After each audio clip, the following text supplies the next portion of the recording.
Hey guys, well it is official. Spring has sprung here in Pennsylvania, and not only that, LEAP has launched.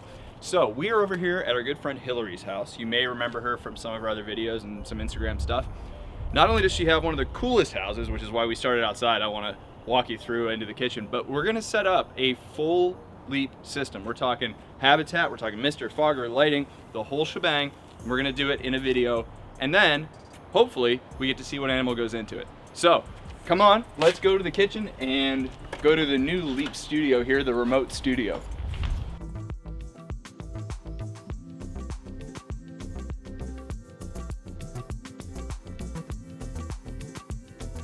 So coming in Hillary's house, you can see why we love coming here. She has by far the best design sense out of any one of our friends. And she's an animal lover. She's got a great fish tank set up. She has in here multiple reptiles here and a full reptile room upstairs. So we wanted to give her something that is LEAP, that she can set up maybe a new animal or one of her existing ones. We haven't quite decided yet, but hopefully we find out by the end of the video. So come on in here. And the surprise of the day is to help us do it, we've got Tim here ready to do it, the pro himself. Hey guys. And look at this, the full setup of all of our LEAP stuff that you can buy on the website. We're gonna put it together. If you have any comments on it, please be sure to tell us, but let's get right into it. All right guys, so Tim is gonna be here. He's gonna do a lot of the put together, and me, being the learning apprentice that I am, is gonna be learning as we go along. But Tim, why don't you show me, because we haven't really had a whole setup like this in a video. That's right. Why don't you kind of tell me all the different stuff? Now, we're not gonna do a cage build right now, because there's a whole video of Tim putting one together, Cade putting one together, that you can go watch if you actually want to see how to put this together. But tell me how this goes. Tell me what we have. All right, so we have a full setup that we have gifted to Hillary, and we think we're going to use this for her leachianus gecko, a giant gecko. What we've got here is our largest habitat currently, the 22 by 17 by 36. And what do they retail for? That is approximately $210. Awesome. We also have our fogging system, our misting system, a new and very special fogging clip, which I think you guys are really going to appreciate. Not currently on our store, but will be soon. Maybe by the time this video's out even. Potentially, yep. An interconnect cable for the two lighting, a T5 fixture, and an LED fixture. Now these are prototype 24-inch fixtures, which are not currently available and won't be available until later. Figure sometime around Q3. And that really is one of the cool things about doing these videos, is we can show you stuff as it's being developed, you know. Brand new product, new products coming. So LEAP is back in full steam ahead when it comes to developing this stuff that we've been talking about for months now. Yeah, and stay tuned to our videos because we do want to share what's coming and show you little sneak peeks of some of the products before they actually are here. Now some of my favorite stuff over here. Yep, this is the bioactive material. So we've got our LEAP Living Earth substrate and another prototype product, a bag of leaves, carefully selected based on its properties for a bioactive terrarium. Coming soon as well. Yes, absolutely. And then lastly, well, not quite lastly, but we have an exterior catch tray for a 22-inch terrarium. And not shown here, we have our LEAP Foundation underlayer drainage mix for below the bioactive, which we don't have packaging for right now to show you, so it's not up here, but we will be putting it in the terrarium. You'll see it when we do. And again, coming soon, very soon. Yep. All right, so let's get into the actual build of this. We're gonna do some movie magic here. Tim's gonna build this off camera. When we come back, we're gonna put it all together into a cohesive habitat for a leachianus gecko. So we've got the habitat built, and I'm about to start putting in the contents of the Living Earth bioactive substrate. So what's going in it, Tim? Okay, so we are going to be putting in the bioactive substrate jack. And starting with, of course, the LEAP Foundation layer for drainage. So what exactly is this? Those are the world famous expanded clay pellets, which allow for water to make its way through the substrate and down into the layer below in case you overwater your terrarium, where it can then evaporate back out through the terrarium rather than waterlogging your plant's roots. And for those that haven't watched our substrate video, what are they made out of? Those are made out of clay, and they have millions and millions of pores. If you watch our other video, you'll get the joke about millions and millions. Okay, continue on. All right, so what we're gonna do, we're gonna first and foremost put in our drainage layer. I'm gonna add a screen divider over the top of the drainage layer. And then once I've done that, I'm gonna add the living earth. On top of the living earth, we're gonna add some leaf litter, which is the home for bioactive critters like isopods, springtails, etc., and serves as the food for our nutritious substrate in general. It breaks down, it creates more nutrition, the critters eat it, they turn that into substrate, into soil, and that's what kind of fuels the whole bioactive process. So more moving magic, we're gonna go ahead and put that in and we'll show when it's in right after the snap. And there it is. So Tim has put the entire substrate layer, the leaf litter, the drainage layer, and the divider screen between the two, all in there in the blink of an eye. So you'll notice when you open a bag of Leap Living Earth, it smells fresh. It smells like fresh ingredients that are starting to break down in the bag, and there's a reason for that. We think, and I think Tim has shown it in the Leap Lab, this stuff grows plants better than any substrate I have seen ever. So yeah, it may smell a little less sterile, it'll smell fresh, it'll smell like you just went out in the woods and took a big old chunk of really fresh, great dirt, and that is because this stuff grows amazing plants. So let's talk about those plants. Yep. In the Leap Lab, you've seen some of the plant growth in our various different terrariums over the past couple of months, and what you'll notice is that we put a plant in, and within about 3 weeks it fully establishes and actually begins sending its roots out throughout the entire enclosure, which is a behavior in plants that I've not personally seen before so quickly. And we do attribute that to the formulation of cocoa coir, fir bark, leaves, actual real leaves inside of the substrate, milled sphagnum, and charcoal. It's just the right balance, it's the right mix, it's broken down to the right amount, and it performs extremely well in our captive habitats. So what plants are going in this? So I'm not exactly sure, to be honest, what Hillary has in mind, but what I do know is that we're going to be doing somewhat of a lattice structure of cork tubes for the leachianus.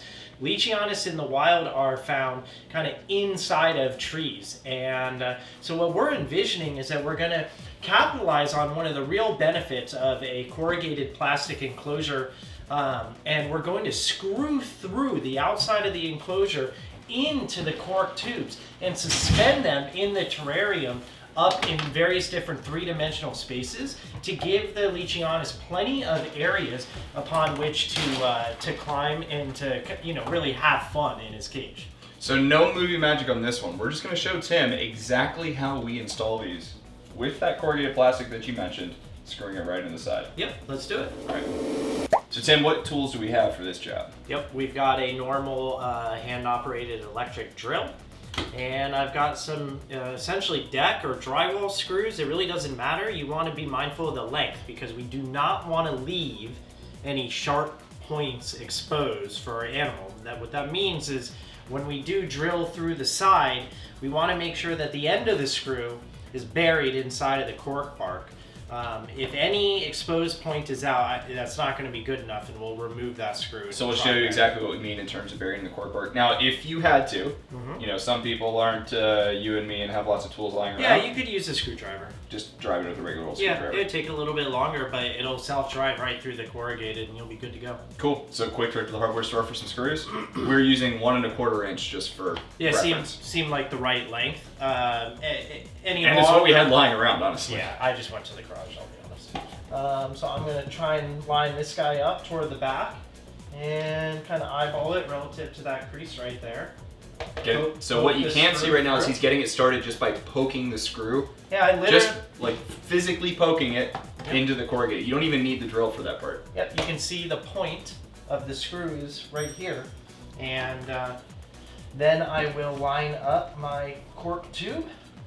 And if you pass me that driver, here we go. Let's give it a shot. Okay, I'd say that's a success. And let's go ahead and do the next one. you know, this is going to be eyeballing it, but that's kind of the way it works. If you wanted to be super methodical, you could measure it all out and make sure you're doing it right, but you can just eyeball it and push your screw into the plastic and drive it right in. Now we'll show you a finished shot from the outside as well, but you don't want to drive it so far that you drive the screw the whole way through. I don't think that would happen, but just be mindful as you put that screw in not to go the whole way through. Yeah, we're going to focus on really securing it and from a few different sides, and we're not going to worry too much about exactly how tight it is. I'm going to try and go from the back wall at this point and just grab it. And in that case, I'm not even sure that I'm gonna drive the screw through as hard as I can. I think I'm just gonna kind of grab it and let it act as a support. All right. Now I'm gonna go behind the habitat for a sec so they won't see me. Let's see what he's doing.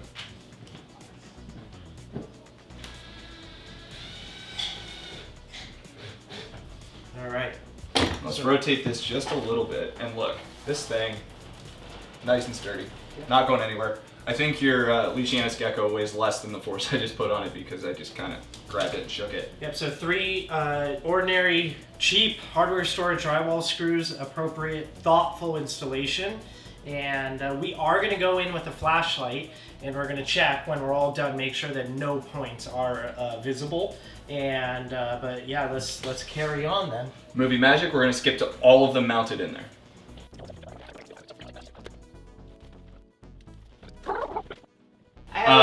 We had to take that whole break because we wanted to make sure that this was nice and flat because we're going to mount it directly against the side. So we also didn't really have the proper tools because we're at Hillary's house and not Tim or my house where we have kind of all of the tools. So we had this little saw and worked well. It worked. Yeah. So the point is, you also saw us get into Hillary's knife drawer. So we're never invited back to Hillary's house. You can use just about anything to cut down your cork tubes. That's all we were doing there. So fast forward again, we'll get this one mounted.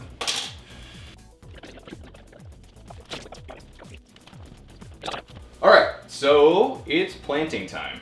Tim, what are we putting in this habitat here? Hill just grabbed us a couple plants from his former habitat, and we've got a pothos that's nicely rooted inside this Erlenmeyer flask of water. We've got a bird's nest fern, and I'm not quite sure what this is, but I bet you a bunch of you guys know. So if you do know, please tell us in the comments below.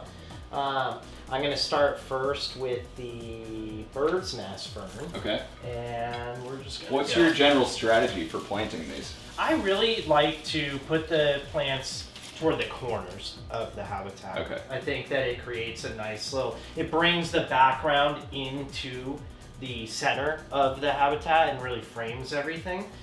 Small plants I like to, you know, use as kind of highlights. So this seems like, I don't know, like it would.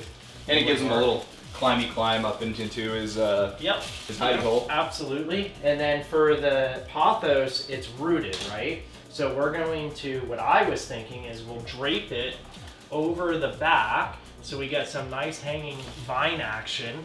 We can spread it out, and then I'm just gonna bury the roots. Cool. Yep. And pothos, it will need, let me turn around, it will need extra water during this process as it's acclimating because its roots are not in a ball surrounded with soil. So it's going to take some time, and you do want to be careful when you go from hydroponics straight into a terrarium, but a little bit of TLC for like a week or 2 weeks and it'll be good to go. And luckily Hillary is the queen of TLC. She really is. All right. So it's planted. Step, yeah, it's planted. Now we may add more plants to this eventually. This is just what we kind of had on hand. Yeah. Obviously, we know it looks a little bare compared to the big, lush, full ones that a lot of you've shown us over the year. Yeah, we will definitely add more plants. That's one of Hillary's specialties. She's got a real green thumb.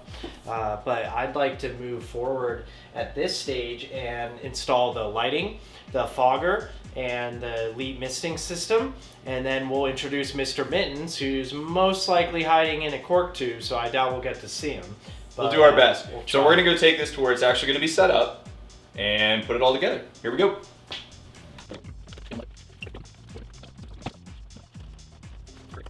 And we're in. So we have Mr. Mittens' new leap habitat here ready to go. I think we have a few more plants that Tim's gonna plant. We'll probably just do that off camera, and then we're gonna put the rest of the whole system together here. And we'll see what we can come up with and see how it looks. So we installed the lighting on top with the interconnect cable, so you only need one actual plug open. Next thing we're gonna do is go ahead and put the fogging system together. So we may fast forward through this, but let's start pulling the fogging system out and showing you how to install.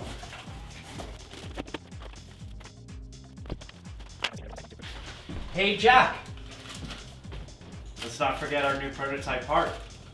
So what this is here is an actual fogger installation clip. So rather than just having to rest the fogger on the top of the habitat, we have an actual clip now that will very easily clip onto the side of the terrarium, other way around. This is actually my first time using one of these, no is. lie.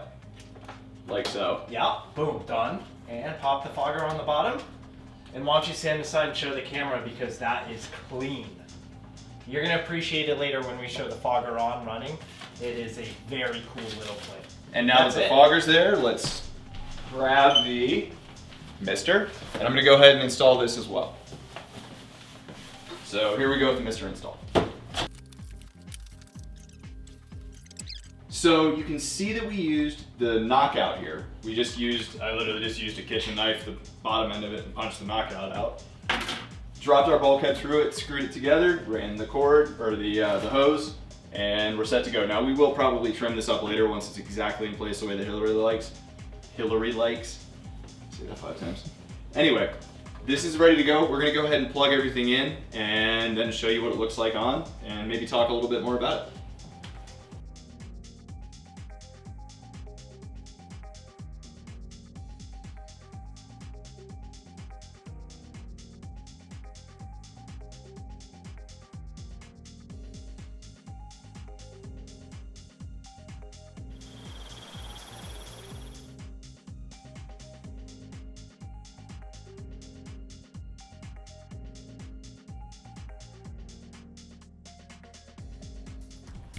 So we've got everything set up, turned on. As you can see, the fog is fogging and the mister set to the schedule that we wanted on. I think it's time for Mr. Mittens, and we're really excited doing this. This is our first full start to finish build we've done for Leap. And if there's any animals that you want to see specifically, you know, maybe some crested geckos, leopard geckos, something like that, you want to see us build a habitat for, let us know in the comments. Be sure to like and subscribe, obviously, too. And we'll be doing dozens, hundreds, Tim? Hundreds. Thousands more of these if everything goes to plan. So Hillary's got Mr. Mittens. He's in his log. He is a shy sausage man, but we have him in his log. Hillary, let's put him in his new home. We promise he's in there. He's definitely in here. He just happens to be. He's a little camera shy. And people shy and everything shy and pretty much a wild boy now. So he's all set up and happy and ready to go in his leap habitat. Hillary, you think he's gonna like it? I think he's gonna love it. Thank you so much for this wonderful surprise today. I was not expecting it whatsoever. Such a treat to have you over. That's such a nice way of saying thank you for coming in, destroying my house and filming. But luckily he's gonna love it, and he's gonna poop on the glass at least within the first, I don't know, 24 hours. So there we go. See you guys soon.